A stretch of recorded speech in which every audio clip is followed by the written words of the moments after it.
broke every promise you ever made. I was an ocean, lost in the open. Nothing could take the pain away. So you can throw me to the wall. Tomorrow I will come back, leader of the whole pack. Beat me black and black. Every word will shape me, every scar will build my throne.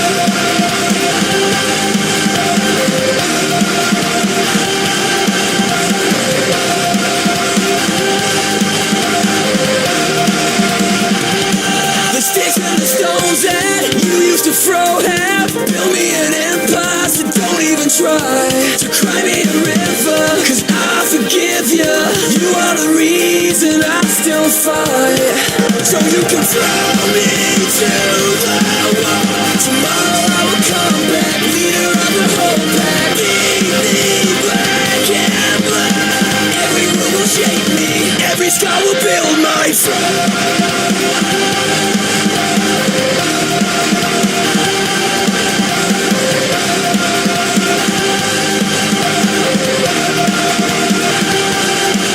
You can throw me to the wall. Tomorrow I will come back, leader of the whole pack. Beat me black and black. Every word will shape me, every scar will build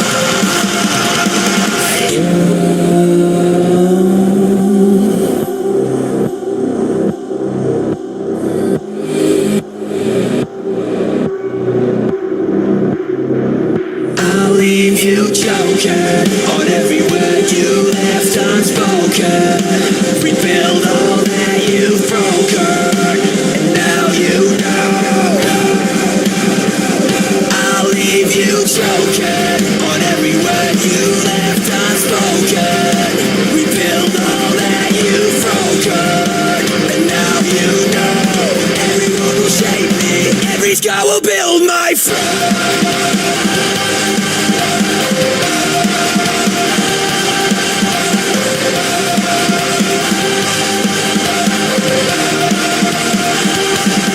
So you can throw me to the wall. Tomorrow I will come back, leader of the whole pack. Beat me black and black. Every word will shape me, every scar will build my throne.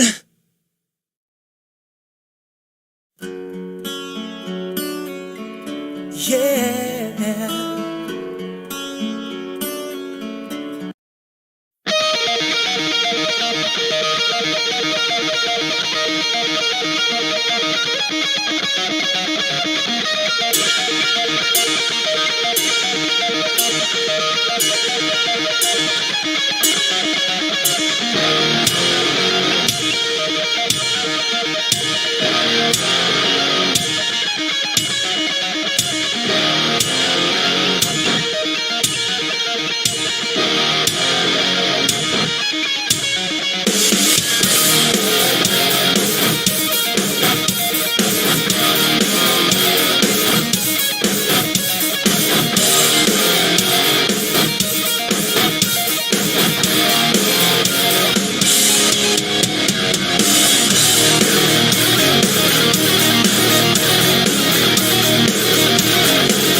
keeping whispers unsaid.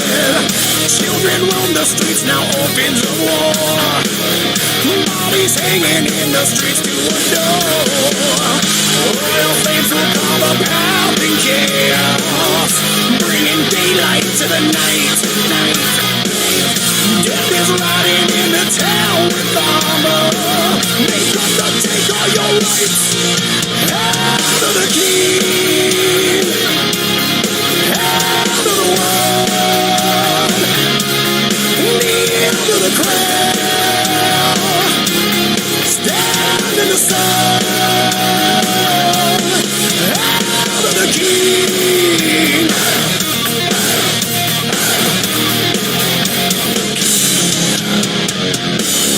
Blood is spilled while holding keys to the throne. Born too late to atone. No mercy from the edge of the blade. Dare escape and learn the price to be paid. Let the water throw his shades of red now. Arrows black out all the light. Death is riding into town with armor. They come to grant you your rights. Hail to the king. Hail to the world. Kneel to the crown. Stand in the sun. Hail to the king.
Taste of fear when the henchmen call. Iron fist to tame them. Iron fist to claim it all. Hail to the king. Hail to the world. Kneel to the crown. Stand in the sun. Hail to the king. Hail to the world. Kneel to the ground. Stand in the sun. Hail to the king.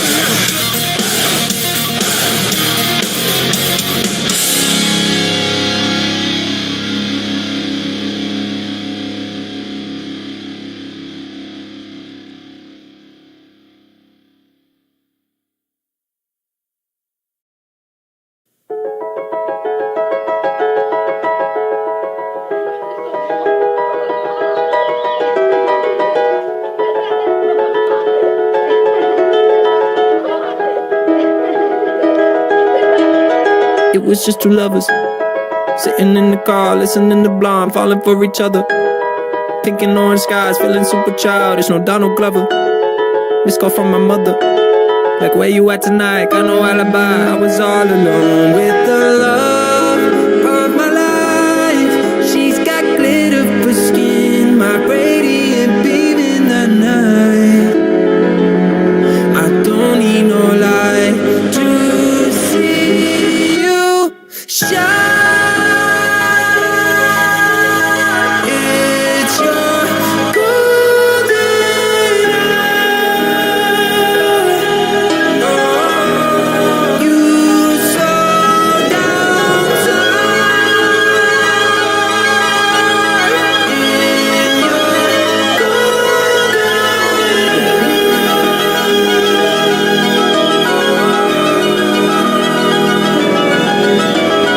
We were just two lovers, feet up on the dash, driving nowhere fast, burning through the summer.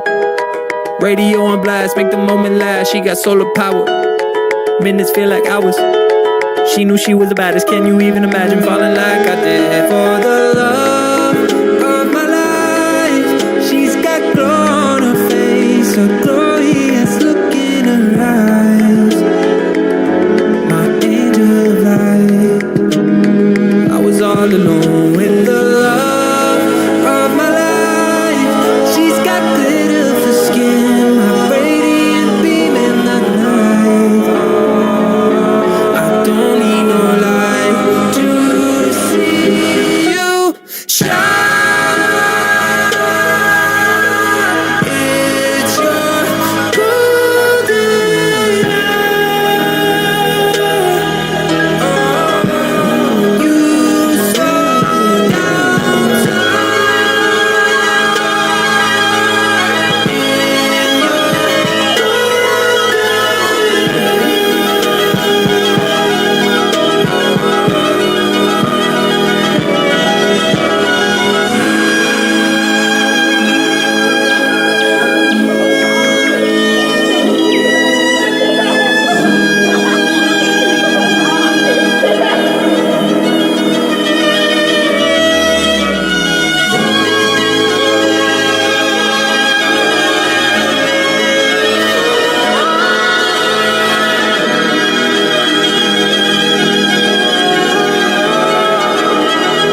tomorrow all the things were gone I'd worked for all my life, and I had to start again with just my children and my wife.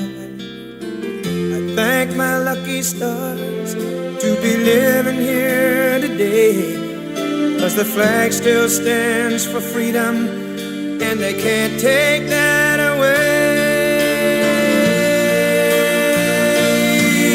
And I'm proud to be an American, where at least I know I'm free. And I won't forget the men who died, who gave that right to me. And I gladly stand up next to you and defend her still today, 'cause there ain't no doubt I love this land. God bless the USA.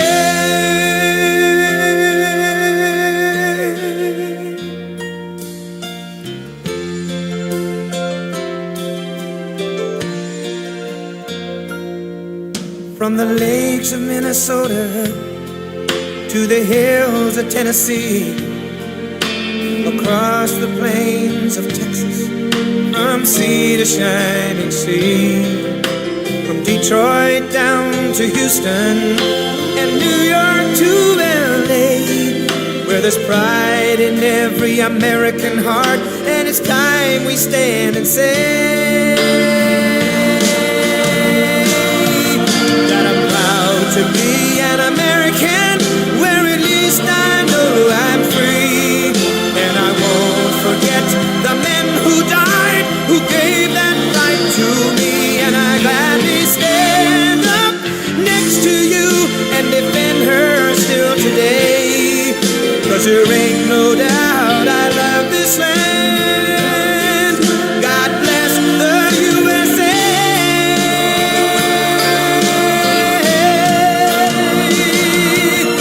And I'm proud to be an American, where at least I know I'm free. And I won't forget the men who died, who gave that right to me. And I gladly stand up next to you and defend her still today, 'cause there ain't no doubt I love this land. God bless the USA.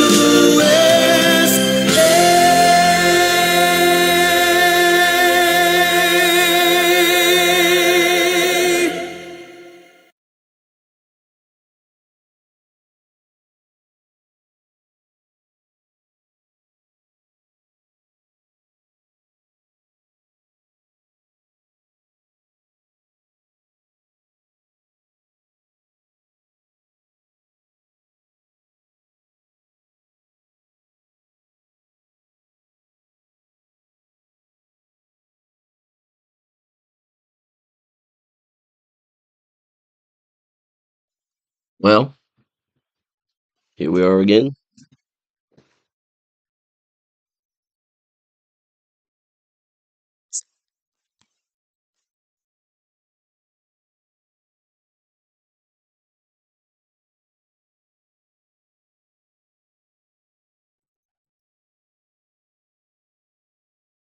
I don't want to watch a guy sign papers.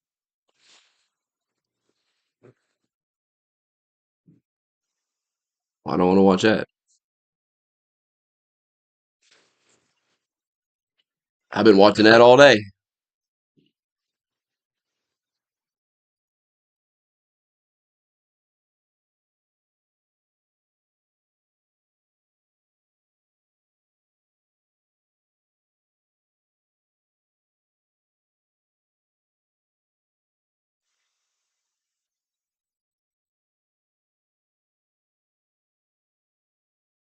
I mean, I can't believe liberals are even still talking after what happened this morning.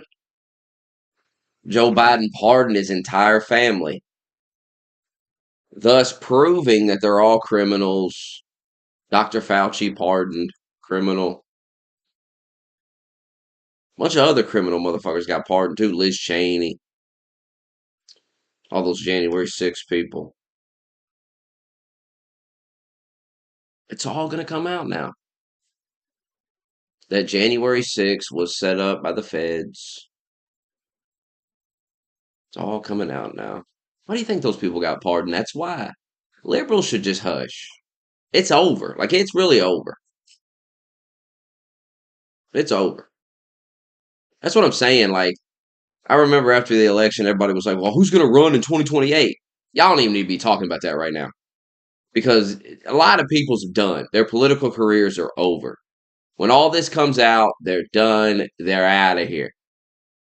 That's why he was pardoning all these people, because at least they won't go to prison.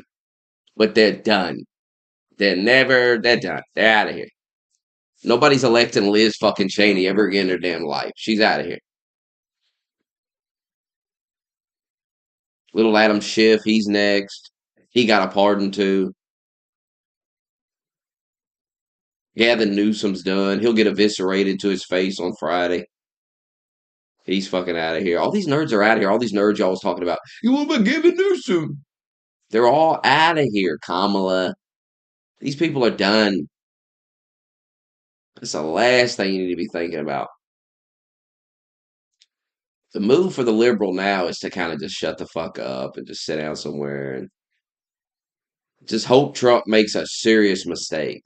They've spent the day though pretending Elon Musk saluted Hitler and all this other shit, so they ain't learned a goddamn thing.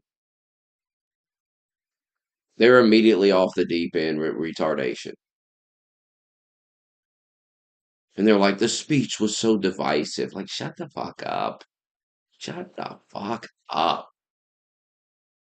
No, we're not doing that. This time, we're not wasting the 4 years doing that with you people.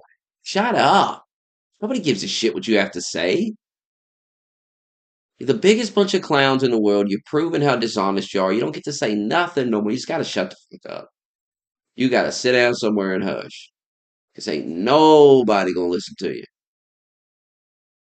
Ain't nobody debating you. Ain't nobody. They was posting some crying woman on the border. Nobody cares, bro. Nobody cares. There's some woman standing on the other side of the damn border crying because she can't come to the country. Tough shit. Grow up. Grown ass woman standing there. I mean, that's a grown ass person standing there crying like a child because they can't break the law. It's insane. I can't just go to another country and just live there. It don't work like that, bitch. Nobody gives a shit about all that crying. You should have thought about that woman crying at that border before you let all these criminal lunatics in. It's too late now. Too late to play that game now. And your little app got shut off, so now you can't use your little app to come here. And they started putting razor wire down. They started putting fucking people with riot shields there. It's done. Man ain't coming in to fuck around and play with you. Ain't nobody trying to play with you. Ain't nobody trying to waste the last term playing around with you. And you're whining and crying. Nobody gives a fuck. People's done with it.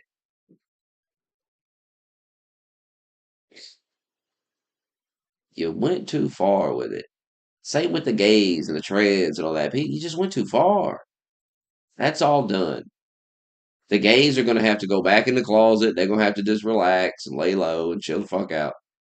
Ain't gonna be no more. Ain't no more dancing down the street and shit all year long. All year long, just dancing down the street all year long. And then 1 month out of the year, just fucking really dancing, just going crazy. That's over with. Waving your dick around and it's over.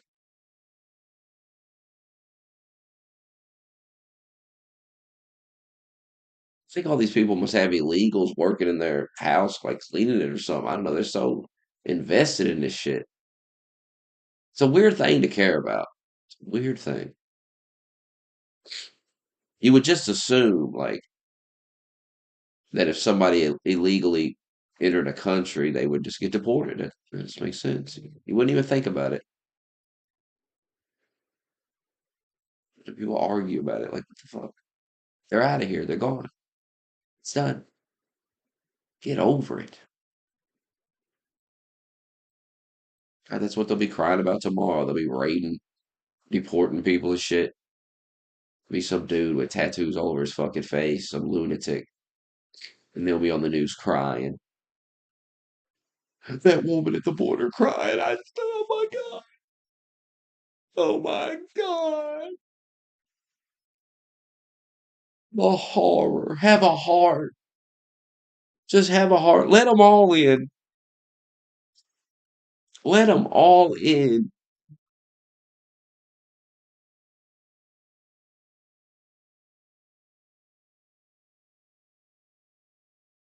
I mean, people are retarded. It's over though. You just go be retarded.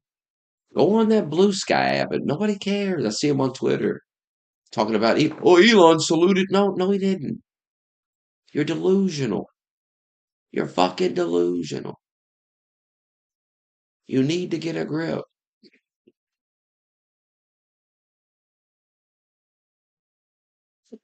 Oh, he didn't put his hand on the Bible. Suddenly you care about the Bible now. Suddenly you want the Bible there. It's weird. Before you was all against religion, but suddenly, why? Oh my God. Why wasn't his hand on the Bible? Who cares? I like to hope his hand wasn't on the Bible because he knows he's gonna fuck you up. He knows deep in his heart that he's about to fuck you up, and he can't place his hand on the Bible. Not what he's about to do to your ass, slap you around. But he probably just forgot. Not everything's a fucking sinister goddamn. You think you're in a fucking movie or something. He probably just did fucking. It's not even mandatory. Who cares, bro?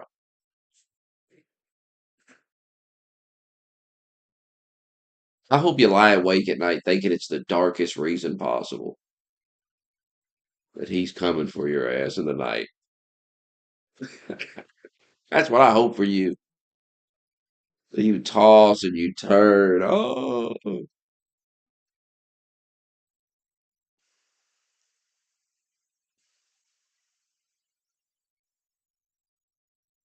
Tom Homan's coming for your wife, Larson.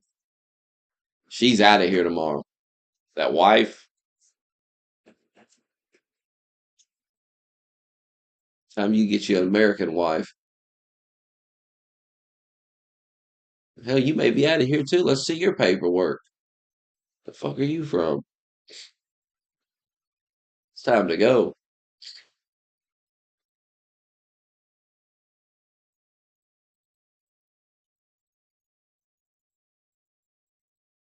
Cops are going to be pulling you over, going, "Hey, let's see your ID." You'll be like, "That's unconstitutional." Well, you're not American. You don't have constitutional rights. Let's see that ID. You don't have one. Get your ass out of here. That's a loophole. We're going to take a guess. We're going to look at you and we're going to take a guess. And, if it's an American, he just gets to sue somebody. Gets a bunch of money. Really nothing to lose.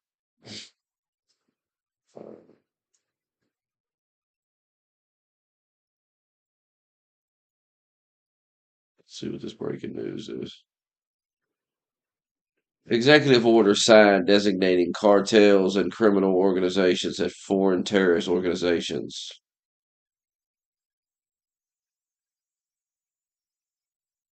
What if he just started drone striking them in Mexico tonight? What if he was up at 4 o'clock in the morning just drone striking Mexico? Like, what the fuck? When will he go to bed? Biden would have already been asleep. He's up fucking pardoning motherfuckers. Biden pardoned his whole fucking family. The whole family pardoned.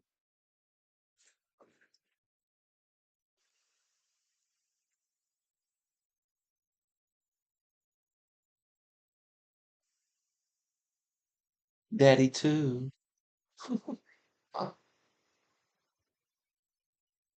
Daddy Live. Is this where they send the liberals to watch? Their daddies sign away their rights. No sound though. Oh, oh, that's how they get you. Fantastic job. I think he's going to get a lot of votes. I think he's going to be at 90% or something. I mean, I'm hearing very good. People know him. They know him in the Senate. They know he's good. He's doing a good job. I don't know. I can't tell you. I don't know what's going to happen with that. He's got some very strong ideas, though, Marco. You signed Did the you TikTok sign, order, Mr. right? President? Did you sign the TikTok order? Yeah, Yes, that was just. President Marco Rubio said yes, just signed it. How many did still you sign? changing How many were you Venezuela, sign? changing power. Are you still committed with Maduro leaving power in Well, Venezuela? we're going to find out about that, too, because we're going to probably stop buying oil from Venezuela. We don't need their oil. Another embargo like the first term? No, it could be, but we don't want to buy, we don't have to buy their oil. We have plenty of oil for ourselves, so President Trump, that'll change Venezuela quite a bit. President Trump, there was a lot of concern about this during the campaign. A question that only works today. Are you a dictator on day one? No. I can't imagine even being called that. No, I believe in the sanctity of the vote. The Democrats didn't because they cheated like Jackal dogs. Gold Kick but really gonna hate it I now. believe in That's the all sanctity, we're and gonna this talk was too about big now, to rig. Trump. This last election was just too big to rig. Now you're done. That's all you're gonna hear We about. live in climate Really the change. opposite. You'd be done with him right now. He'd be out of here. Could be very But you had to vote for Biden. Now you get this. talked a bit about Ukraine and Russia, but how long do you think it would take to end that conflict? And I have to speak to President Putin. We're going to have to find out. He can't be thrilled. He's not doing so well. I mean, he's grinding it out, but most people thought that war would have been over in about 1 week. And now you're into 3 years, right? So he can't be thrilled. It's not making him look very good. Now, eventually, I mean, it's a big machine, so things will happen. But I think it'd be very well off to end that war. We have numbers that almost 1 million Russian soldiers have been killed. About 700,000 Ukrainian soldiers are killed. Russia's bigger. They have more soldiers to lose. But that's no way to run a country. What did your TikTok order do, Mr. President? It just gave me the right to sell it or close it. Essentially, with TikTok, I have the right to either sell it or close it. And we'll make that determination. And we may have to get an approval from China, too. I'm not sure. But I'm sure they'll approve it. And if they don't approve it, it would be somewhat of a hostile act, I think. But it's good for China if it gets approved. Mr. President, you're not guaranteeing that TikTok Yeah, will he'll be lose. around after 90 days from today. Then No, he gets but to- it could very well be. now he's president It now, makes sense for it to be, and they look retarded. because it's as got well. tremendous value. But if we create the value by approving, in other words, that approval gives it tremendous value. If that's the case, then we should be entitled to 50% as a country. Now You liberals understand? You got to haven't heard pray that one like the before. prices don't It's go called a down. joint venture. They're And sweating somewhere. nobody ever thought that way Maybe your before. partner. Well, I don't know. I think you have a lot of people that would be interested in TikTok with the United States as a partner. Mr. President, what was it like walking into the Oval Office this evening? Oh, what a great feeling. Well, who cares if it's way behind? It One says of the 8:09 better p.m. on the feelings I've screen. ever It's had. 8:10 here. Will Shit. like this come better now Ain't that going behind? into 2017? Well, we're very experienced now. You would say nobody's ever had experience like I have. I've dealt with some very good people. I've dealt with some very bad people, and I know who the bad ones are and the good ones are. Don't forget, I was very successful in primarily the real estate business. And people used to say, who's worse, a politician or a vicious real estate developer? And I'd always say, the real estate developer is far worse. But after about 3 months and getting to know scum like Adam Schiff and other people like that, I said, no, actually, real estate people are quite nice by comparison. You said you plan to speak with President Putin soon. What about President Zelensky, and what's your message? Yeah, I would, but he's told me he wants to make a deal. I mean, Zelensky wants to make a deal. I don't know if Putin does, he might not, I don't know. He should make a deal. I think he's destroying Russia by not making a deal. I think Russia's going to be in big trouble. You take a look at their economy, you take a look at the inflation in Russia. So I would hope, I got along with him great, and, you know, I would hope he wants to make a deal. Mr. President, are you keeping U.S. sanctions on Russia until he makes a deal? Well, sanctions or tariffs. I think the word tariff is much better because it keeps your dollar stronger. I think tariffs are more effective. I mean, I use sanctions on Iran. Iran was broke. When I left office, Iran was broke. They had no money for Hamas or Hezbollah. None. What the fuck? They were flat broke. And October 7th would have never happened. And I think you all know that. It would have never happened. They had no money. Now they're rich, but, you know, they're weakened in a different way. I would say that the one attack by Israel really set them back.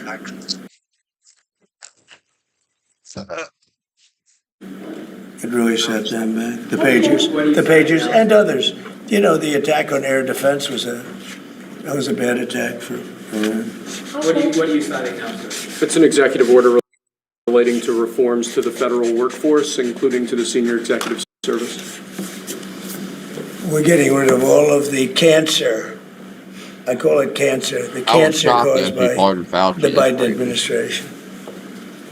How confident are you, Mr. President, that you can keep the ceasefire in Gaza? And his whole family. And conclude the three phases of this deal? I'm not confident. That's not our war, it's their war, but Apologize. I'm not confident. But I think they're very weakened on the other side.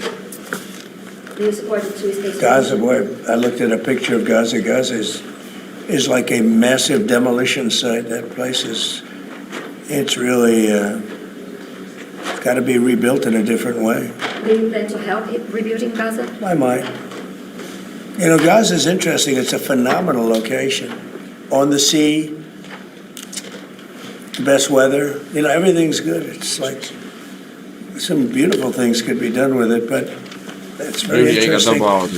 But some fantastic things could be done with Gaza. How do you see the future in governance for Gaza? Well, it depends. I can't imagine you could have. Well, you certainly can't have a bridge with par. the people that were there. Most of them are dead, by the way. Wind coming off that Most of river, them are dead. But they didn't exactly run it well. Run viciously and badly. Now he knows how I feel. You Back can't in have dark that. winter. Mr. President, on TikTok, sir, do you pause any decision on Chinese tariffs until you know what the resolution on TikTok will be? No, if China didn't approve it, we could put tariffs on China. Don't forget, China charges us tariffs, and we charge them very little, except for what I did. I put a lot of, we took in hundreds of billions of dollars. But until I came along, China never paid 10 cents to this country. They ripped us off, and they never paid anything. But, like, if we wanted to make a deal with TikTok, and it was a good deal, and China wouldn't approve it, then I think ultimately they'd approve it because it would put tariffs on China. Maybe. I'm not saying I would, but you certainly could do that. And if we said, well, if you're not going to approve it, then that's a certain hostility, and we'll put tariffs of 25, 30, 40, 50%, even 100%. And if we did that, I think they'd approve it. President Trump, you've seen the other living presidents a couple times in the last few months. If you ever had to call on one of them for advice about anything that's going on here, which one would you call? It's an interesting. Well, I thought Bill Clinton was a very good politician. I don't think he was used properly. I think they disrespected him. When Hillary was running, he came back and he said, you know, you better get up to Michigan and Wisconsin. You remember that, Peter? Every house has a Trump sign on it. And they all laughed at him because the Republicans hadn't won Michigan or Wisconsin for decades, long time. And they all laughed at Bill Clinton. Like, the hell does he know? And he turned out to be right because I won both of them. And then we just won both in this election, too. We won Wisconsin and Michigan and every other swing state. We won all the swing states, all 7. They talked about 7 swing states. We won them all. So, but Bill Clinton he had a great political sense, I think. You looked like you were having a good conversation with President Obama at President I Carter's was. funeral. And you'd like to know what it was? Oh. Everybody wants to know. I know, I wouldn't want to, but we were having some crazy conversations. Why do you asking a question like that? You don't, I don't think you want to know. You might not. Tell us what you just signed. You might be insulted. It's an executive order relating to holding former government officials accountable for unlawful disclosure of sensitive information. This next one, sir, is a declaration of a national energy emergency. So you also. That's a big one. You know what that allows you to do? That means you can do whatever you have to do to get out of that problem. And we do have that kind of an emergency. President Trump, at some point will you use your powers of the presidency to tell Americans who are concerned about drones? Yeah, A few weeks good. ago, Yeah. what exactly? I will. Yeah, we're gonna find out about the drone. In fact, I'd like to know because I just got here. What do you think? I just came here. I've been here for what, 15 minutes now. Do people listening, because this is going out live? And I gotta read this letter too. Because of you, I found this letter. I can read it for you. It's interesting. Yeah, I know you would. Your father would too. But is it anything with these drones? Is it anything that people need to be worried about? No, I think it's terrible. I would like to find out what it is and tell the people. And can you commit to some kind of? In fact, I'd like to do that. Could we find out what that was, Susie? Okay? Yeah, why don't we find out immediately? I mean, I can't imagine it's an enemy or there would have been, people would have gotten blown up all over. Maybe they were testing things. I don't know why they wouldn't have said what it was. They had a lot of them flying over Bedminster, which is interesting, right? And with the events today and yesterday, was everything moved inside just for cold weather, or was there some kind of security concern? No security. Because they had everything shut down to drones. You can shut that down pretty easily if you're sophisticated. They're very sophisticated, these people. No, it was just cold weather. And we made a good move because, first of all, I thought it was incredible in the Capitol today. You know why I liked it? Because I got great reviews on that speech. I got great reviews. Can you believe it? They actually were fair. This is Maybe the fake news is changing. unleashing energy production. Yeah, unleashing energy production. But I thought it was, I think having it in the Capitol is great. It's obviously, you can take care of the people you have to take care of. The city was booming. And if we would have done it outside, people would have been hurt because it was really cold. It was looked sunny. But when you stood outside for 10 minutes, people were running back in. It was really cold and really windy. The wind brings it down a lot. So we made the right decision. You couldn't have stayed. I don't think you could have had it out. You know how cold it was today. It was, people went out for a little while just to test it. They couldn't stay out more than 10 minutes. They all came back in. So we would have had a disaster if we did that. And people would have been hurt. The unlawful disclosure, is that related to the Hunter Biden situation? Which one? The one on unlawful disclosures by federal officials, is that related to? No, I think it's just more general than that. It's not Hunter Biden. I was surprised that President Biden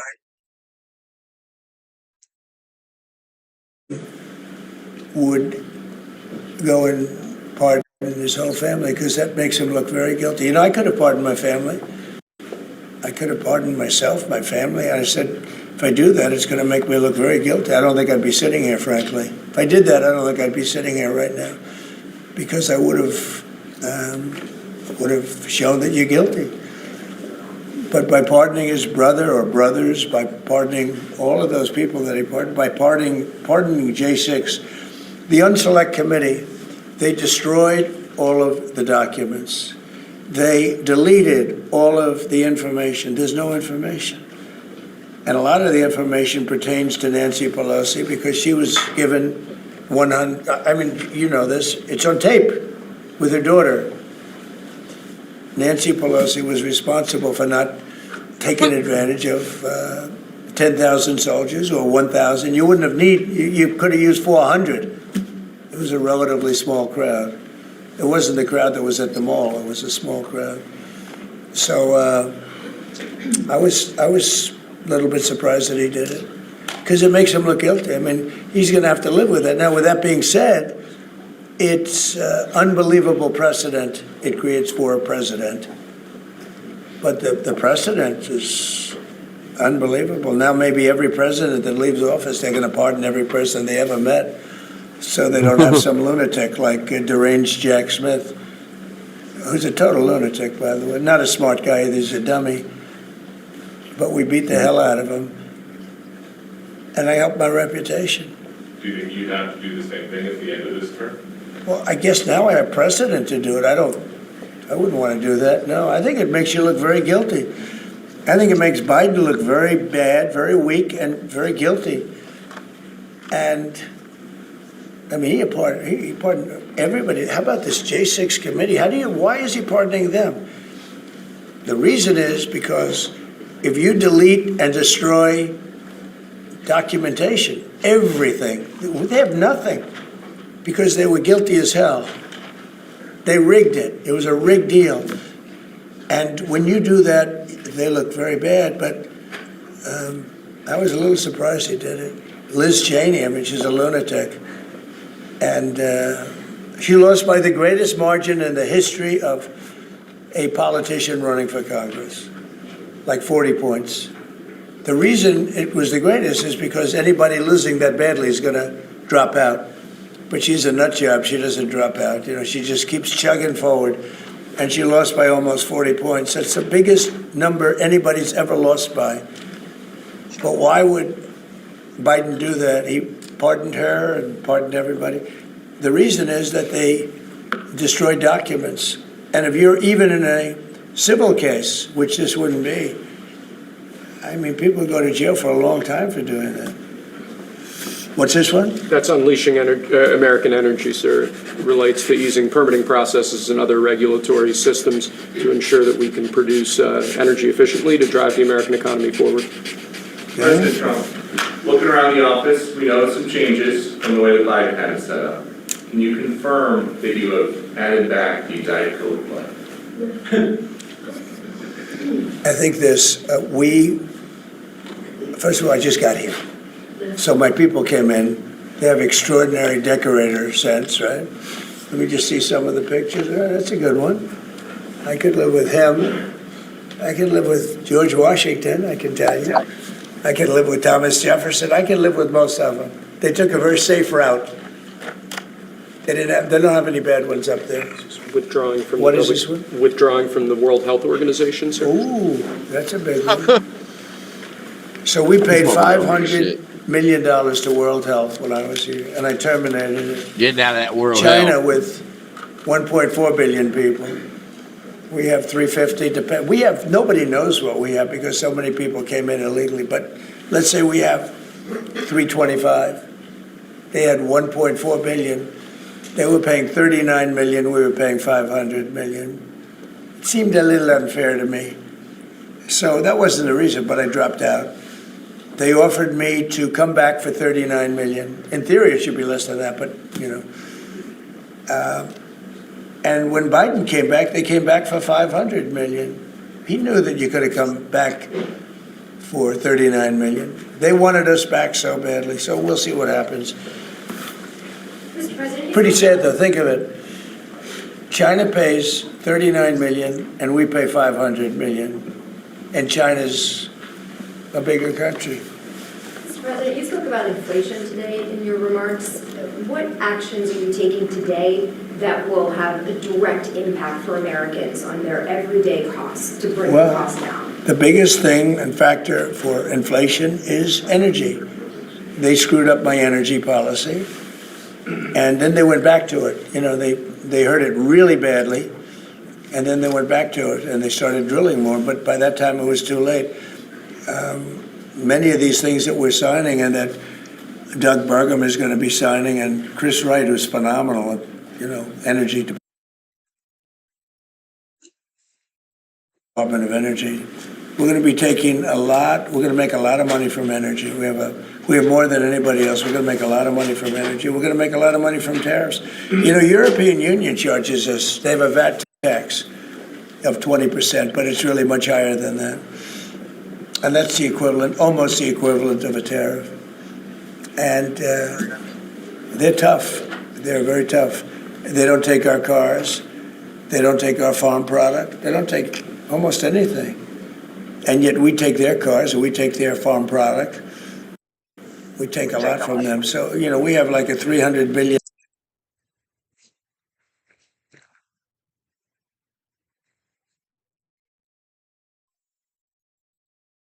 What the?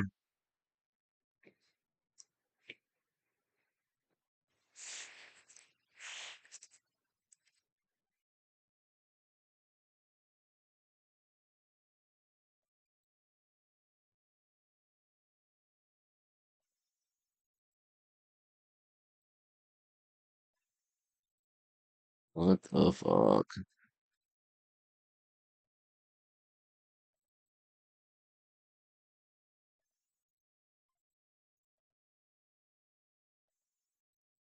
Wrong with this shit, Larson?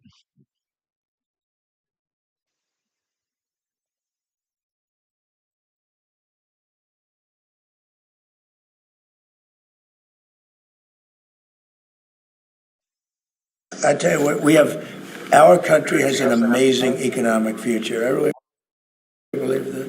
What kind of universal tariff if you did do one? Well, you'd put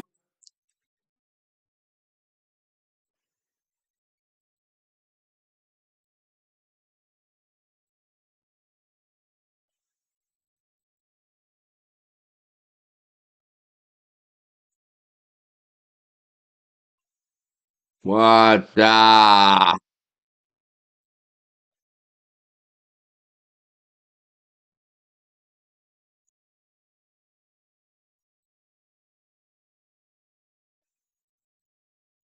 Trash ass fucking CNN shit, Larson. It's all your fault. It's all your fucking fault, It Larson. is my honor and pleasure to introduce to you the 45th and Should be over here with Elon. I have this problem. Thank you, sir. Thank you, President. Thank you. Let's go. Thanks, President.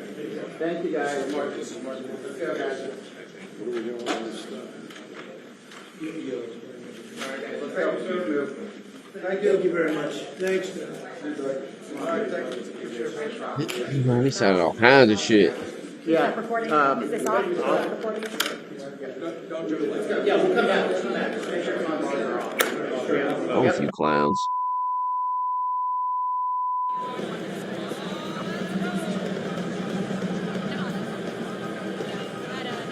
What is this? That's like the airport. You're welcome. No. This is also.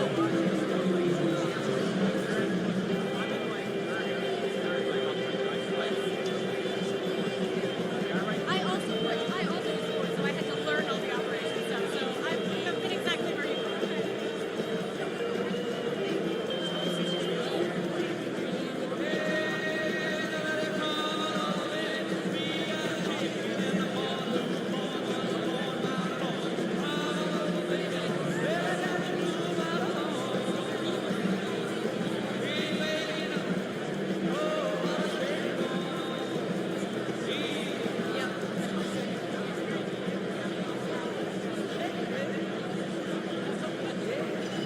It's done.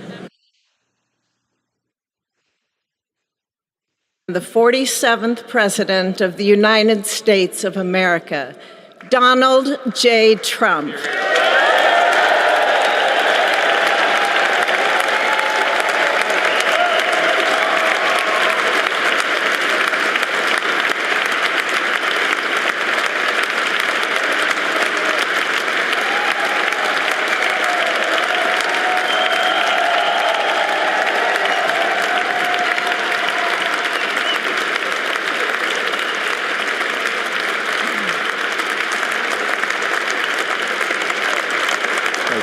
Thank you very much, everybody. Well, thank you very, very much. Vice President Vance, Speaker Johnson, Senator Thune, Chief Justice Roberts, Justices of the United States Supreme Court, President Clinton, President Bush, President Obama, President Biden, Vice President Harris, and my fellow citizens. The golden age of America begins right now.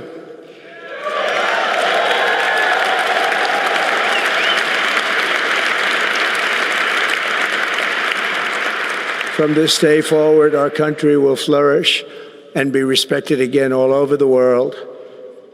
We will be the envy of every nation, and we will not allow ourselves to be taken advantage of any longer.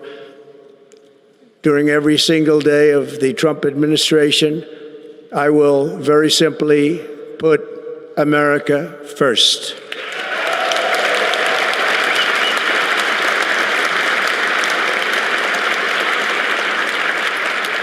Our sovereignty will be reclaimed. Our safety will be restored.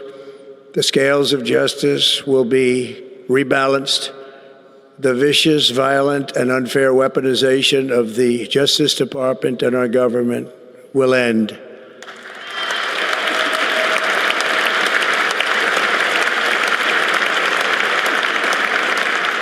And our top priority will be to create a nation that is proud, prosperous, and free.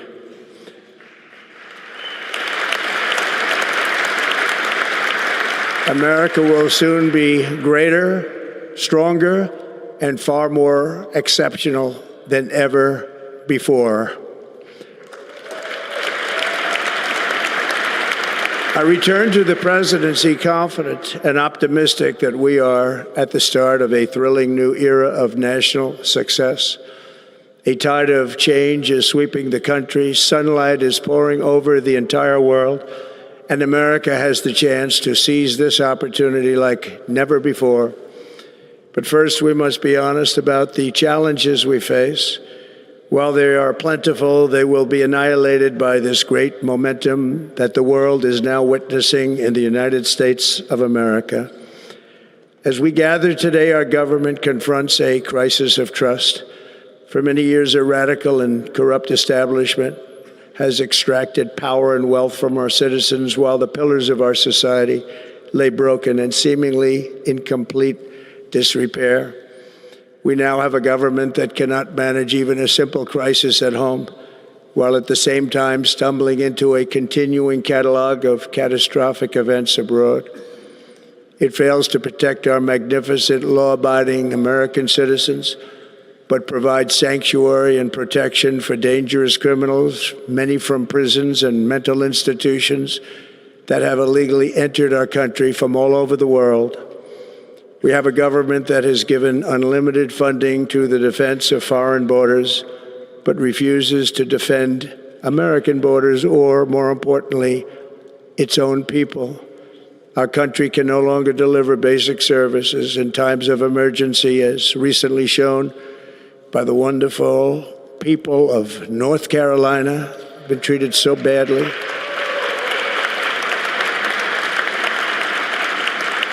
And other states who are still suffering from a hurricane that took place many months ago. Or more recently, Los Angeles, where we're watching fires still tragically burn from weeks ago without even a token of defense.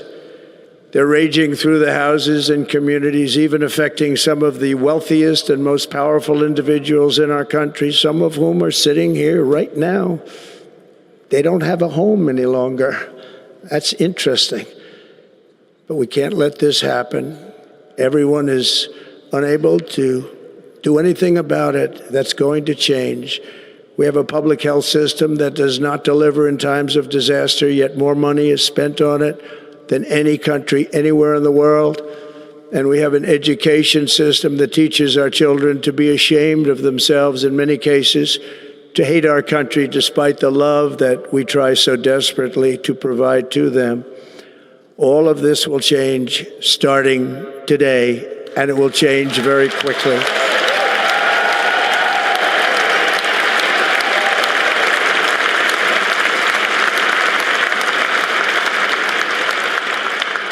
My recent election is a mandate to completely and totally reverse a horrible betrayal and all of these many betrayals that have taken place, and to give the people back their faith, their wealth, their democracy, and indeed their freedom. From this moment on, America's decline is over.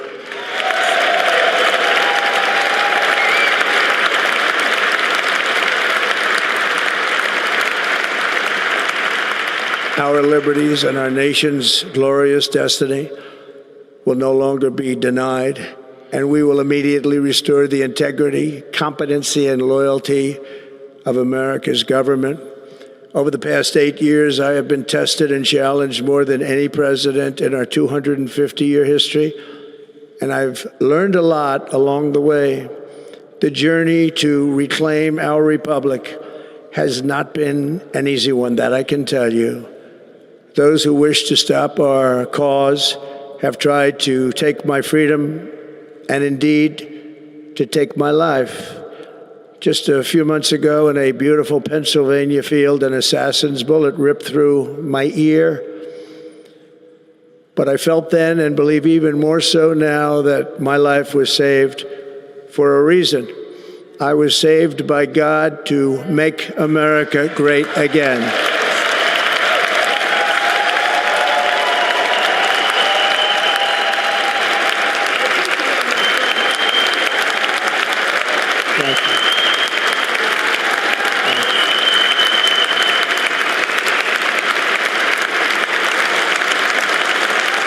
Thank you very much.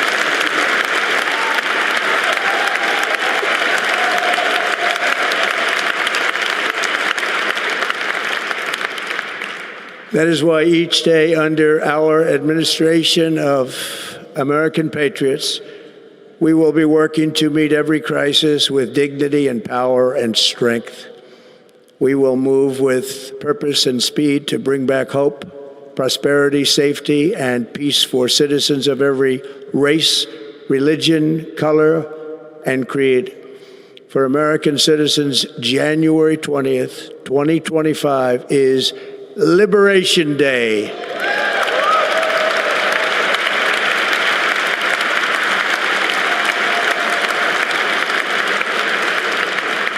It is my hope that our recent presidential election will be remembered as the greatest and most consequential election in the history of our country. As our victory showed, the entire nation is rapidly unifying behind our agenda with dramatic increases in support from virtually every element of our society, young and old, men and women, African Americans, Hispanic Americans, Asian Americans, urban, suburban, rural, and very importantly, we had a powerful win in all 7 swing states, and the popular vote, we won by millions of people. To the Black and Hispanic communities, I want to thank you for the tremendous outpouring of love and trust that you have shown me with your vote. We set records, and I will not forget it. I've heard your voices in the campaign, and I look forward to working with you in the years to come. Today is Martin Luther King Day, and his honor, this will be a great honor, but in his honor, we will strive together to make his dream a reality. We will make his dream come true.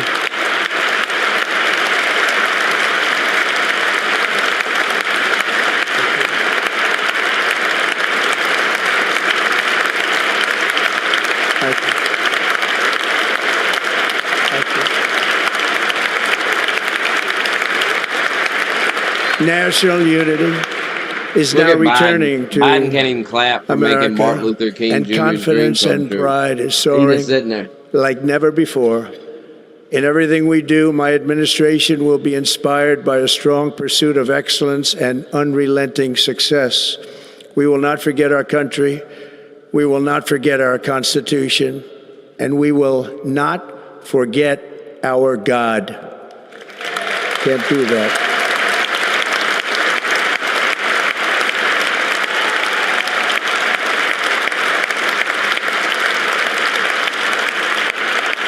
Today, I will sign a series of historic executive orders. With these actions, we will begin the complete restoration of America and the revolution of common sense. It's all about common sense. First, I will declare a national emergency at our southern border.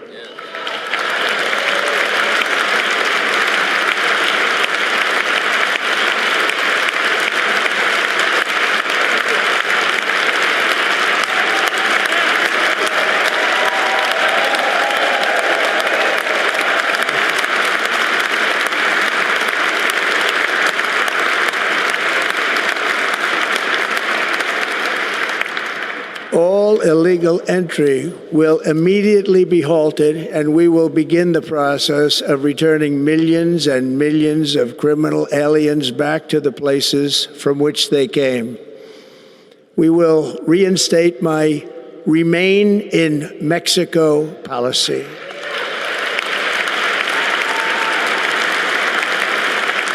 I will end the practice of catch and release.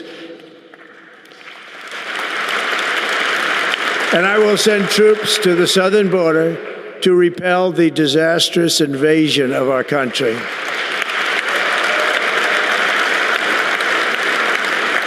Under the orders I signed today, we will also be designating the cartels as foreign terrorist organizations.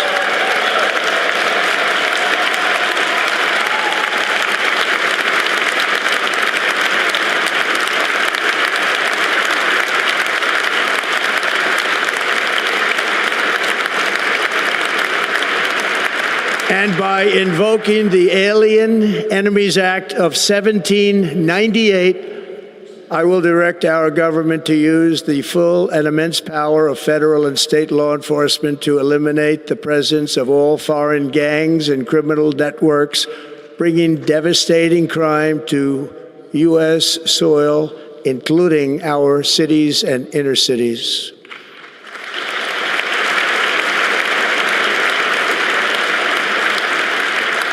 As Commander-in-Chief, I have no higher responsibility than to defend our country from threats and invasions, and that is exactly what I am going to do. We will do it at a level that nobody's ever seen before. Next, I will direct all members of my cabinet to marshal the vast powers at their disposal to defeat what was record inflation and rapidly bring down costs and prices.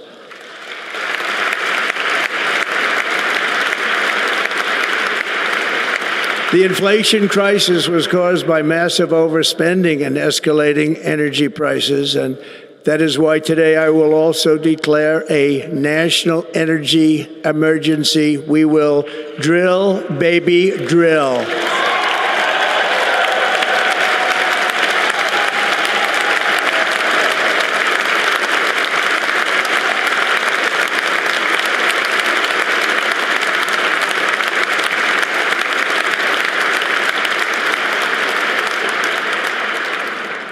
America will be a manufacturing nation once again, and we have something that no other manufacturing nation will ever have, the largest amount of oil and gas of any country on earth, and we are going to use it.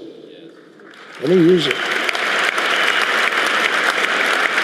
We will bring prices down, fill our strategic reserves up again, right to the top, and export American energy all over the world.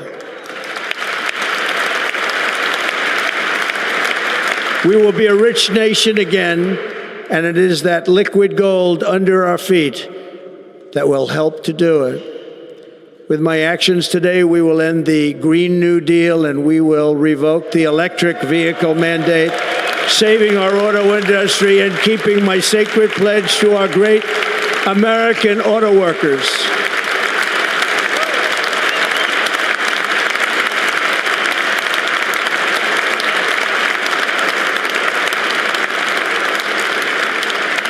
In other words, you'll be able to buy the car of your choice. We will build automobiles in America again at a rate that nobody could have dreamt possible just a few years ago. And thank you to the auto workers of our nation for your inspiring vote of confidence. We did tremendously with their vote.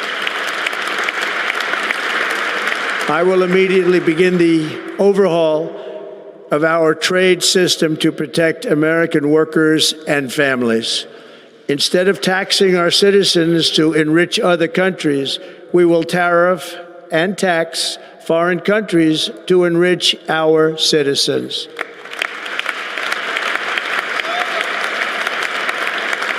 For this purpose, we are establishing the External Revenue Service to collect all tariffs, duties, and revenues. It will be massive amounts of money pouring into our Treasury, coming from foreign sources. The American dream will soon be back and thriving like never before to restore confidence and effectiveness to our federal government. My administration will establish the brand new Department of Government Efficiency.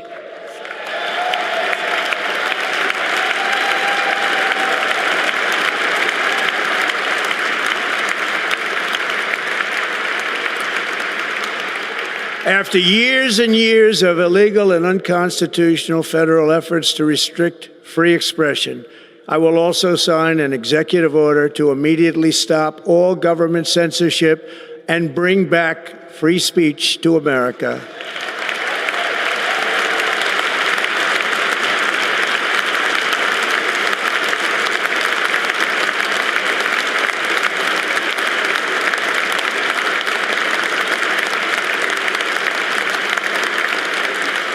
Never again will the immense power of the state be weaponized to persecute political opponents, something I know something about. We will not allow that to happen. It will not happen again. Under my leadership, we will restore fair, equal, and impartial justice under the constitutional rule of law.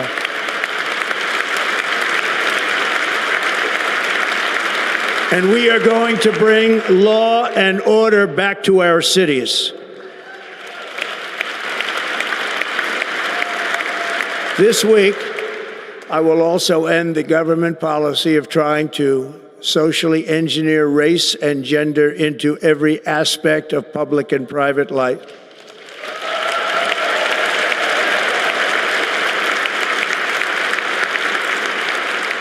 We will forge a society that is colorblind and merit-based.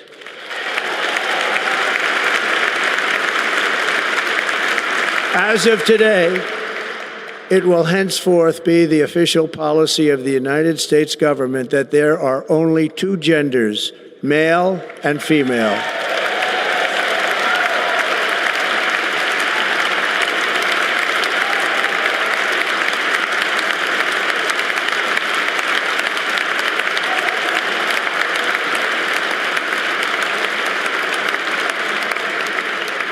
This week, I will reinstate any service members who were unjustly expelled from our military for objecting to the COVID vaccine mandate with full back pay.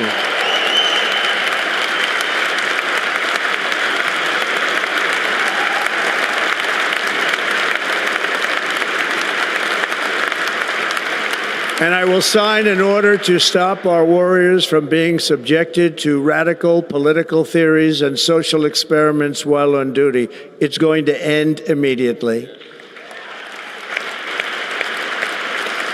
Our armed forces will be freed to focus on their sole mission, defeating America's enemies.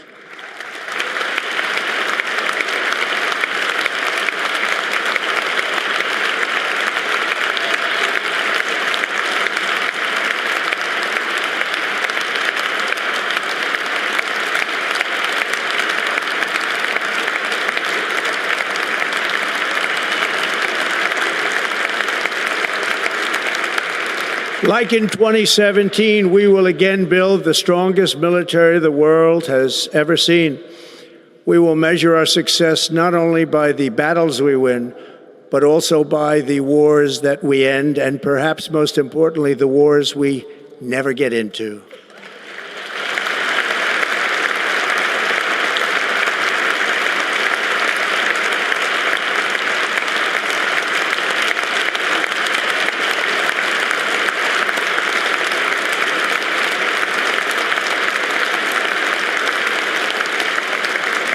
My proudest legacy will be that of a peacemaker and unifier. That's what I want to be, a peacemaker and a unifier. I'm pleased to say that as of yesterday, one day before I assumed office, the hostages in the Middle East are coming back home to their families.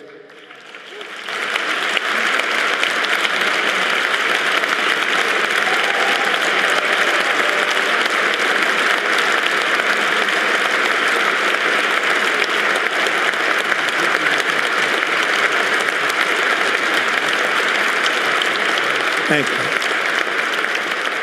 America will reclaim its rightful place as the greatest, most powerful, most respected nation on earth, inspiring the awe and admiration of the entire world. A short time from now, we are going to be changing the name of the Gulf of Mexico to the Gulf of America, and we will restore the name of a great president, William McKinley, to Mount McKinley, where it should be and where it belongs.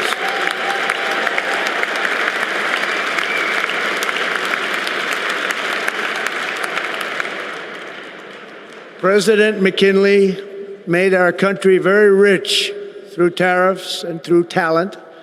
He was a natural businessman and gave Teddy Roosevelt the money for many of the great things he did, including the Panama Canal, which has foolishly been given to the country of Panama after the United States. The United States, I mean, think of this, spent more money than ever spent on a project before and lost 38,000 lives in the building of the Panama Canal. We have been treated very badly from this foolish gift that should have never been made, and Panama's promise to us has been broken.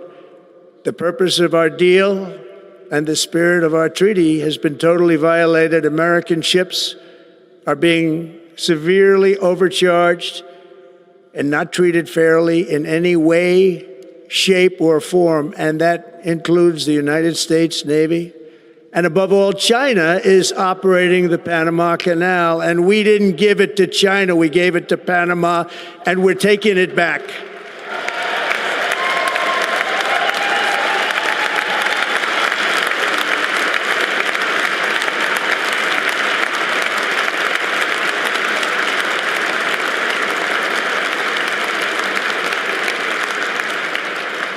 Above all, my message to Americans today is that it is time for us to once again act with courage, vigor, and the vitality of history's greatest civilization. So as we liberate our nation, we will lead it to new heights of victory and success. We will not be deterred. Together we will end the chronic disease epidemic and keep our children safe, healthy, and disease-free. The United States will once again consider itself a growing nation, one that increases our wealth, expands our territory, builds our cities, raises our expectations, and carries our flag into new and beautiful horizons. And we will pursue our manifest destiny into the stars, launching American astronauts to plant the stars and stripes on the planet Mars.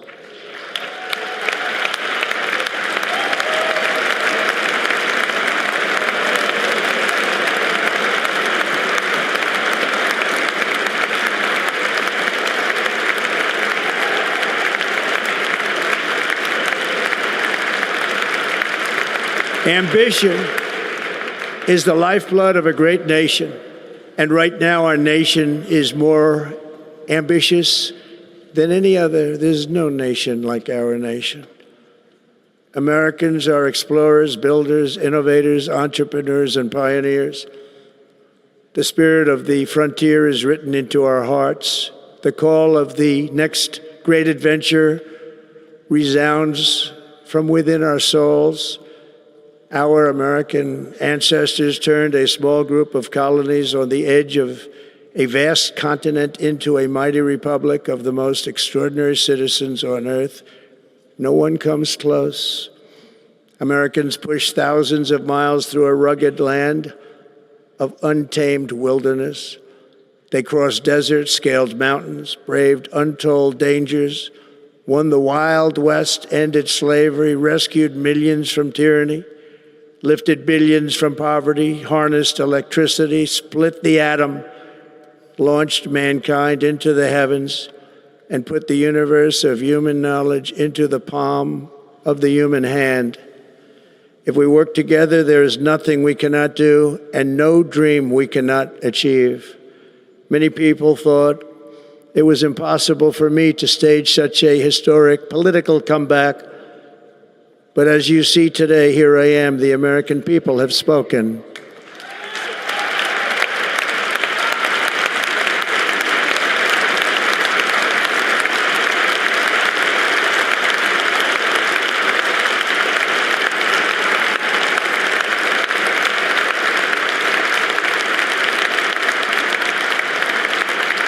I stand before you now as proof that you should never believe that something is impossible to do. In America, the impossible is what we do best.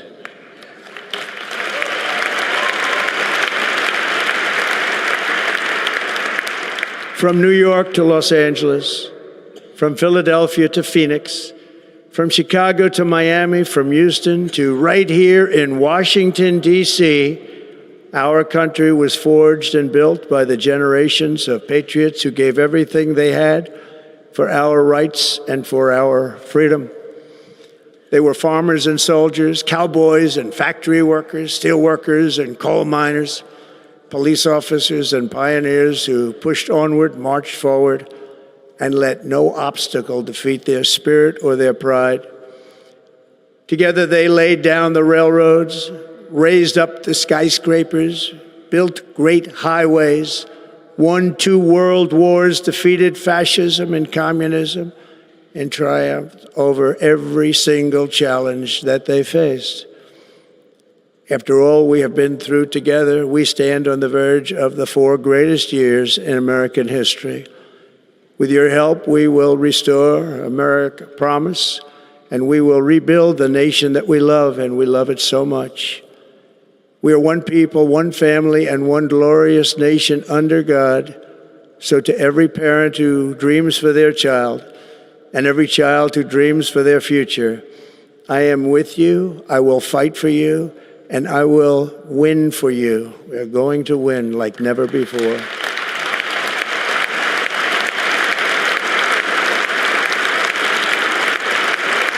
Thank you. Thank you.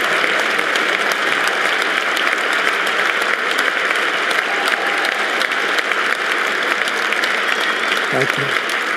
Thank you. In recent years, our nation has suffered greatly, but we are going to bring it back and make it great again, greater than ever before. We will be a nation like no other, full of compassion, courage, and exceptionalism. Our power will stop all wars and bring a new spirit of unity to a world that has been angry, violent, and totally unpredictable. America will be respected again and admired again, including by people of religion, faith, and goodwill. We will be prosperous. We will be proud. We will be strong, and we will win like never before. We will not be conquered. We will not be intimidated. We will not be broken, and we will not fail. From this day on, the United States of America will be a free, sovereign, and independent nation. We will stand bravely. We will live proudly. We will dream boldly, and nothing will stand in our way because we are Americans. The future is ours, and our golden age has just begun. Thank you. God bless America. Thank you all. Thank you. Thank you very much. Thank you. Hey everyone, I'm Emily Campagno. Catch me and my co-hosts Harris Faulkner and Kaylee McEnany on Outnumbered every weekday at 12 p.m. Eastern, or set your DVR. Also, don't forget to subscribe to the Fox News YouTube page for daily. There you go. President back in command, President Trump.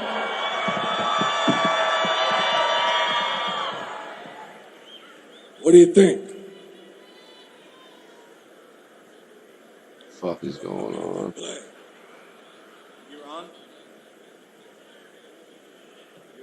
I'm on, but it ain't playing, man. I guess it's dead. You know what? Hell, just snap your fingers. That's okay, bud. That's okay. Here, just take it with you.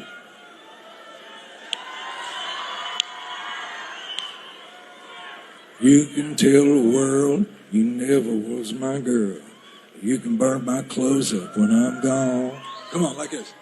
Or you can tell your friend just what a fool I've been and laugh and joke about me on the phone.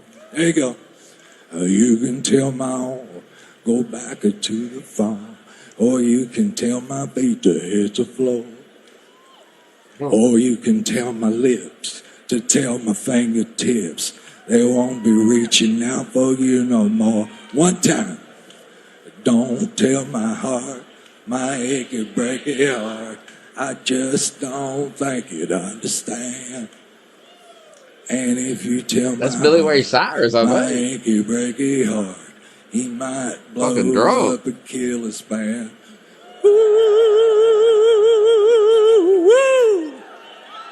Thank you. Good night.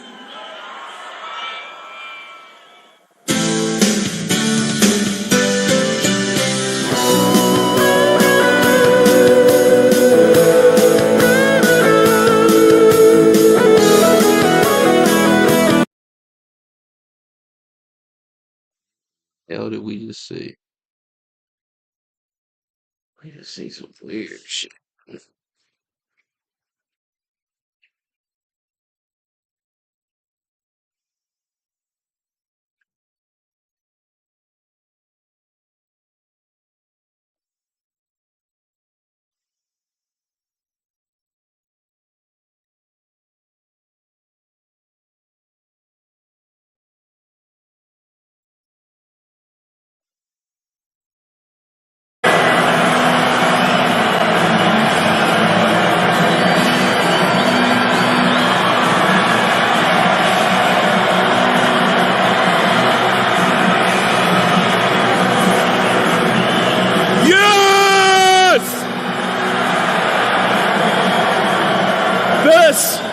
This is what victory feels like. Yeah! And this was no ordinary victory. This was a fork in the road of human civilization. Okay. You know, there are elections that come and go. Some elections are, you know, important, some are not. But this one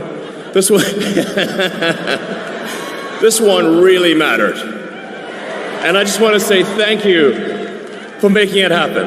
Thank you.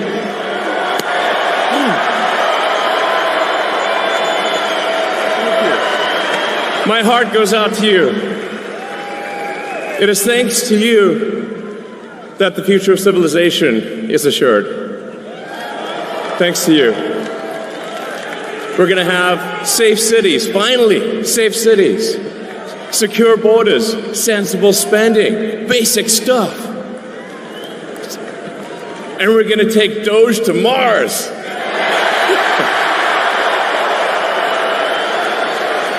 I mean, can you imagine how awesome it will be to have American astronauts plant the flag on another planet for the first time?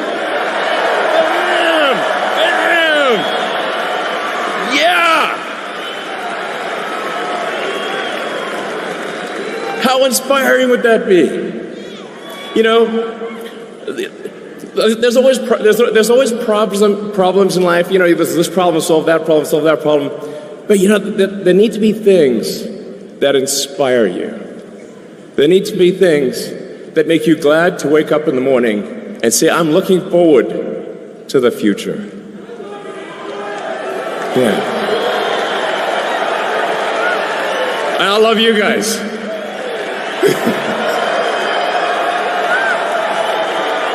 So,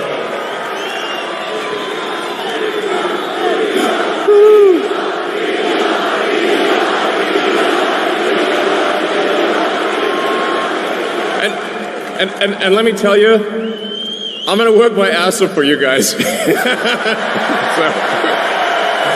I really will. So, and yeah, but I'm super fired up for the future. It's going to be very exciting. As the president said, we're going to have a golden age. It's going to be fantastic. And one of the fundamental things, one of the most American values that I love is optimism, and this feeling like we're gonna make the future good. We're gonna make it good. So, man, I can't wait. This is gonna be fantastic. So thank you again, and yeah. I'm just so excited about the future. Thank you, guys. Thank you. How many speeches did Trump fucking give? Got another 33 minutes.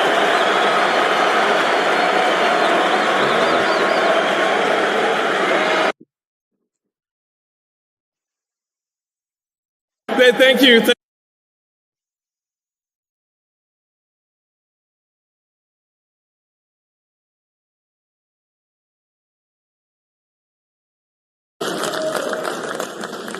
Well, thank you all so much for being here. And was that a hell of a speech or what? That was, man. That was a good way to start it off. You know, I didn't know exactly what the president would put in that speech, and I hoped to myself that he wasn't going to hold back. And, sir, you didn't hold back. Man, it was a hell of a way to start the last 3 months. The next 4 years. But if you ain't got what I'm saying, from the bottom of my heart, and I know I speak for the president and for all of us. Thank you. We ain't playing that game. Thank you for making this possible. We ain't love playing you. pretend Nazis, pretend racists. We ain't playing them games. We ain't wasting this 4 years on nonsense. We ain't spending a second wasting on none of that. We're gonna roll our eyes, laugh at these retards, and keep moving. Ain't gonna be a fucking week-long news cycle about their dumbass fantasies. That shit's over. Thank God you better get with the times. Because it was a beautiful ceremony and it was cold as hell outside. We didn't vote for this guy to do that fucking shit for 4 years. The 45th and 47th president of the United States, Donald J. Trump. That shit ain't gonna work no more.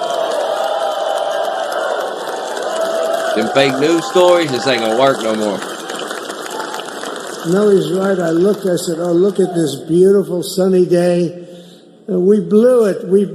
And then I went outside and we were freezing. You would have been very unhappy. The sun was very deceptive, I will tell you. It is cold out. And I'm sort of saying, that was so beautiful today. Maybe they should do it there every 4 years. Does that make sense? I don't know. Because, the outdoor thing is really good, but it gets a little cold around this time of the year. Some people have noticed. And a lot of times they suffer through it. There was no suffering in that room. It was 72 degrees. It was perfect with the best acoustics I think I've ever heard in a room. This is not so bad either. But I just want to say, you're a younger, far more beautiful audience that I just spoke to. And I want to keep it off the record. It's not cope. I mean, the energy, brother. Off the record. I spent the last 3 months telling y'all the blueprint. Like, that's done. I don't want to think you're more powerful. We're not doing fake news, fake bullshit, fake conversation. All over with. You got 4 years of this guy. Who knows what comes next? Don't waste a second of it on their bullshit stories. When you think they're fake news stories. Taking things out of context, said that was not a journey fucking doing retarded shit. And, it was get serious, possible. get focused. You got 4 years. They could retake power in 4 years, fuck it all up again. And, you better take the next 4 years serious. Don't waste your days having these stupid fucking arguments about some made-up fantasy delusions in these people's heads that they heard on the television. Very, very smart. The only one smarter than him was his wife. That energy's dead. I would have chosen her, but somehow the line of succession didn't work that way, right? But now she's great, and he's great. This is a great, beautiful couple, and people got to get with the program. They got to get with it fast. I just said to him, "You are very upwardly mobile." Because he hasn't been doing it that long. Like they put that crying woman he picked it up so quickly. on, nobody gives a fuck. They show some crying woman at the board. People's done. The energy is tough, but very drastically different than it was 8 years ago. For him. He took on so they got people got to realize that. The meanest. The fake news stories about Nazis and Nazi salutes. And he said something racist. He said this and that. But he took on some Anonymous pretty mean sources people, said that and this he happened. handled it well. I That want shit's to also all congratulate dead. Mike Johnson for the job that he's Dead, doing. buried. Quit bringing it up. Quit bringing these fake stories up. Nobody's going to waste a second on them. Steve, I'm just telling you the energy of the country right now. The energy of the country is 4 years of suffering. And I predicted this in 2020. I said it's going to be 4 years of suffering. I said he'll only And by have the to time suffer we with that for get about back 3 around months. to How are they whoever doing, comes by the way? next, Is that moving along? I mean, they're going to want to deport people. They're going He to said, want. do you I mind if I mean, take this one, that one, and a couple of others? you can see this shit coming a He mile didn't away. What's mind. going to He can happen? handle it. No, he's a man that's liked by everybody. I've never met a man like this. You've got how many is it, 219 or Biden was a 220 or something? disaster. 220. And of the 220, 219 really like him. I noticed he got one negative vote once about 2 weeks ago. But I think even 220 like him, if you want to know the truth. And that's very unusual. I know a lot of nice guys in Congress, and they have 35 people that hate him. So if you have 35 people that hate you and you only have 1 or 2 or 3 votes, you'll have 5, I think. But that's going to be like, the good news is when we get to that 5 number, it's going to feel like a massive majority. You could be really nasty to a couple of them at least, So it's going to feel like hitting your head on the wall and stopping. It feels so good to stop. But he's done a fantastic job. And Steve Scalise's, he's our hero because, I was Look at with Melania. him. Like, what is she? What's that outfit about? You talk about being shot. I was with him. He got some bad ones, and his incredible wife, and she really loves him. You never know about that. I've been with other people. They were doing poorly, and the wife is like looking at her watch. She can't get out of the hospital fast enough. How's he doing? Oh, I don't know. He's all right. That woman was a mess. She was crying and crying. No, they're going to take him. They're going to take him. I told Steve when he finally woke up, it was a while, too. The doctor told me it was the most blood they've ever transfused in any patient. They've never done anything like it. And here he is, the picture of strength, right? And he's been a great friend of mine, right? With a family, because of a family. And what a job you did. It worked out pretty much better than we even thought, right? And I did have a couple of things, to say that were extremely controversial. And between J.D. and Melania and anybody else that heard, please, sir, it's such a beautiful, unifying speech. Please, sir, don't say these things. I said, I'm telling you, it's going to play great. They say, you're right. For this group of people, it's going to play great. You're the only ones I hurt by not, but we had some beauties, didn't we, Melania? She said, sir. Calls me sir when she's angry. I said, no, I'm only kidding. I better say I'm only kidding, or the press is going to pick that one up loud and clear. No, but she said, no, I think it would be terrible. It's such a nice speech. I think it's, it all depends on your delivery. How was the delivery? Was it good? But she said it's such a beautiful speech. You can't put things in there that you were going to put in.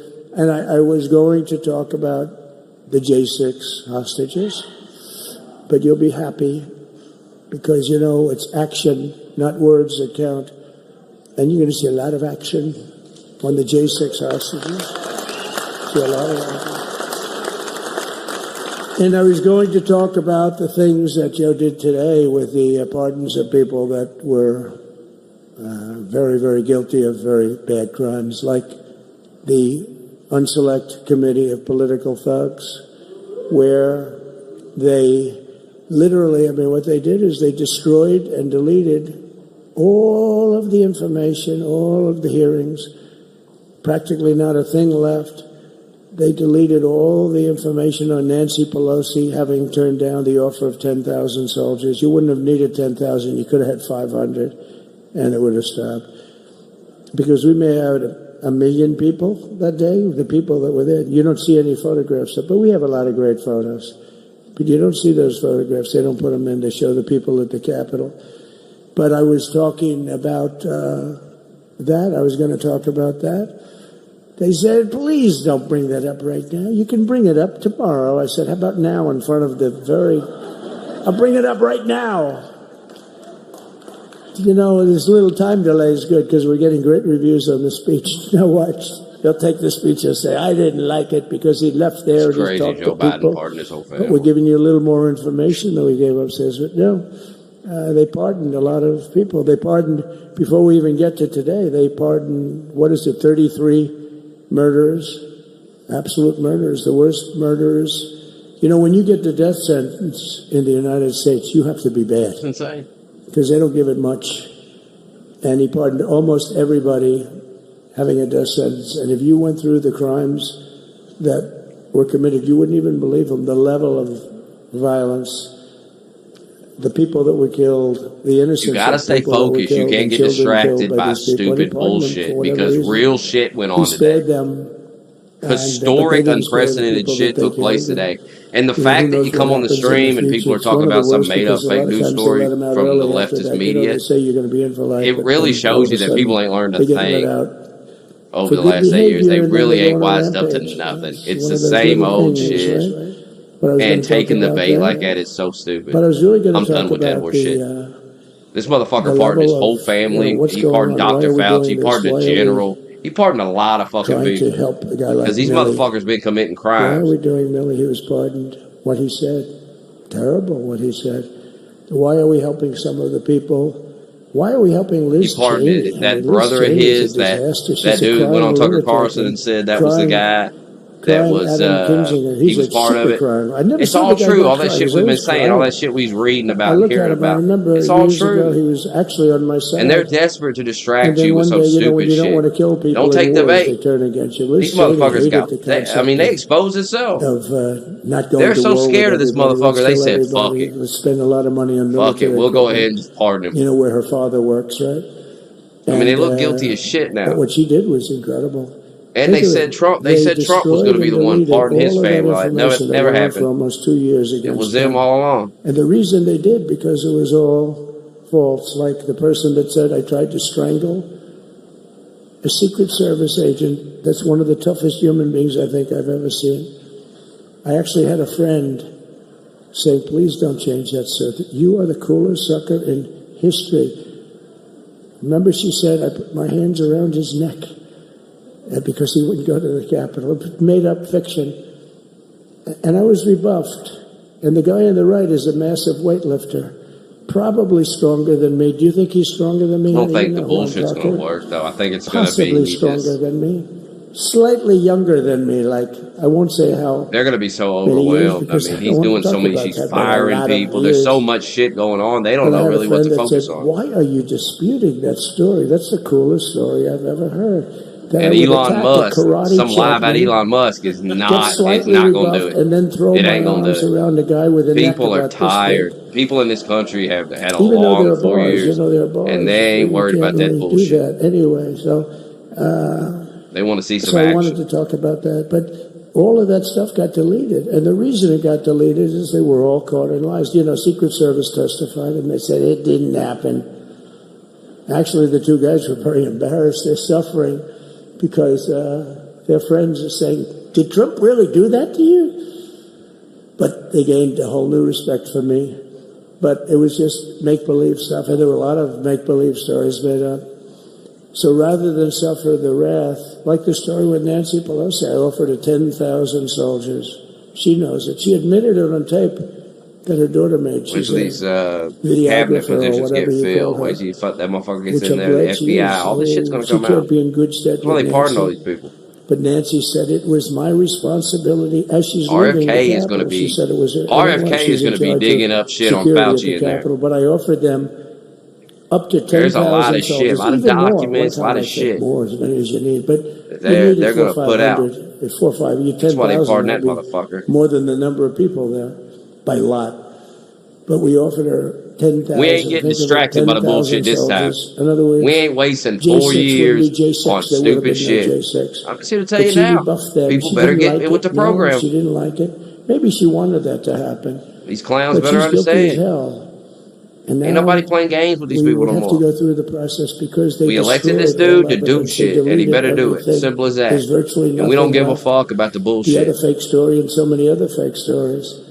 And many people came out on our side. We don't care about crying mamas at the border. We don't care about none of that shit. There's nothing left.